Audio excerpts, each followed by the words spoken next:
আসসালামু আলাইকুম। প্রিয় দর্শক, আল্লাহর কাছে কিভাবে মোনাজাত করবেন আজকে সেটা নিয়েই থাকছে।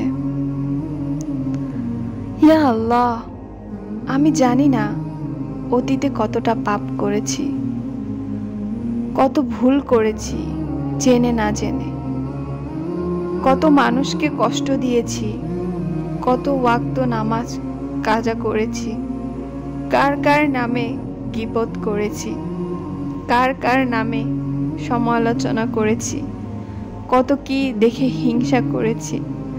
আস্তাগফিরুল্লাহ। ইয়া আল্লাহ, আপনি এখন আমাকে এমনভাবে তৈরি করুন যাতে এসব থেকে আস্তে আস্তে মুক্তি পেতে পারি। আমাকে আলোর পথ দেখান, আমার মনে ইসলামের প্রেম বাড়িয়ে দিন, আমার মনে আল্লাহ ও তার রাসূলের প্রতি ভালোবাসা এনে দিন, ইসলামকে জানার ইচ্ছা বাড়িয়ে দিন। ইয়া আল্লাহ, কোনো বিপদ আসার আগে আমাকে তা থেকে রক্ষা করুন, আমাকে বদ নজর থেকে রক্ষা করুন, আমাকে পাপ থেকে দূরে থাকার তৌফিক দান করুন।